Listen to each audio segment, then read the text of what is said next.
জুলাই আগস্টের গণঅভ্যুত্থানে মানবতাবিরোধী অপরাধ ও গণহত্যার অভিযোগে ক্ষমতাচ্যুত প্রধানমন্ত্রী শেখ হাসিনার বিরুদ্ধে তদন্ত প্রতিবেদন চূড়ান্ত করছে আন্তর্জাতিক অপরাধ ট্রাইব্যুনালের তদন্ত সংস্থা।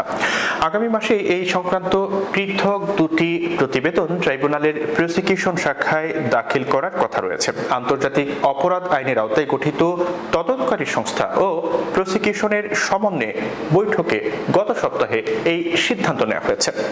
দৈনিক সমকালের এক প্রতিবেদনে এসব তথ্য তুলে ধরা হয়েছে। প্রতিবেদনে বলা হয়েছে যে সভায় চিফ প্রসিকিউটর ও তদন্তকারী সংস্থার প্রধান সহ সংশ্লিষ্ট কর্মকর্তারা উপস্থিত ছিলেন। সভায় চলতি মাসের মধ্যে তদন্ত সংস্থাকে প্রতিবেদন দাখিল করতে বলা হয়েছে। যদিও এখন পর্যন্ত তদন্ত প্রতিবেদন তৈরিতে 1/3 কাজ বাকি রয়েছে।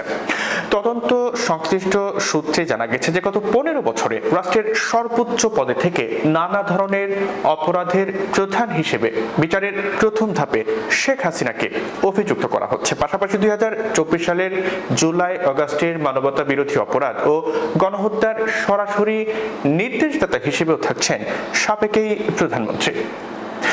মানবতা বিরোধী অপরাধ ও গণহত্যার পৃথক দুটি প্রতিবেদন শিগগিরই প্রসিকিউশন বিভাগে দাখিল করবে তদন্তকারী সংস্থা। এটি পরীক্ষা নিরীক্ষার পর যাচাই বাছাই করবে একটি অভিযোগ গঠন করা হবে।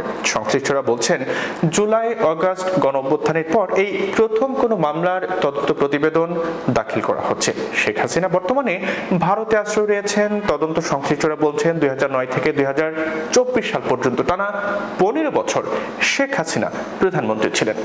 সরকার প্রধান হিসেবে সবকিছুই তার একক নির্দেশে সংঘটিত হয়েছে। এখানে তাকে সুপিরিয়র কমান্ড হিসেবে রাখা হচ্ছে। তবে তদন্ত সংস্থার সংশ্লিষ্ট কর্মকর্তারা জানিয়েছেন যে স্বচ্ছ এবং ন্যায় বিচার প্রতিষ্ঠা করতে পর্যাপ্ত সময় প্রয়োজন। স্বল্প সময় এবং তাড়াহুড়া করে দুর্বল প্রতিবেদন দাখিল করা হলে আসামিরা বেরিয়ে যেতে পারেন।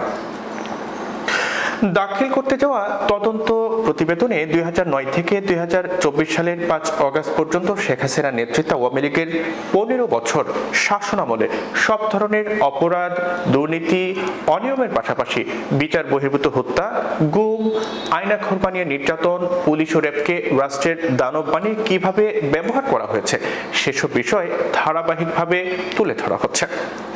পাশাপাশি জুলাই আগস্টে বৈষম্য বিরোধী ছাত্র আন্দোলনের 36 দিনে গণহত্যা ও মানবতা বিরোধী অপরাধের দায়ে তাদের একটি শ্রেণীতে এবং যারা এসব অপরাধ করতে নির্দেশ এবং উস্কানি ও প্ররোচনা দিয়েছে তাদের দ্বিতীয় একটি শ্রেণীতে অন্তর্ভুক্ত করে রাখা হচ্ছে।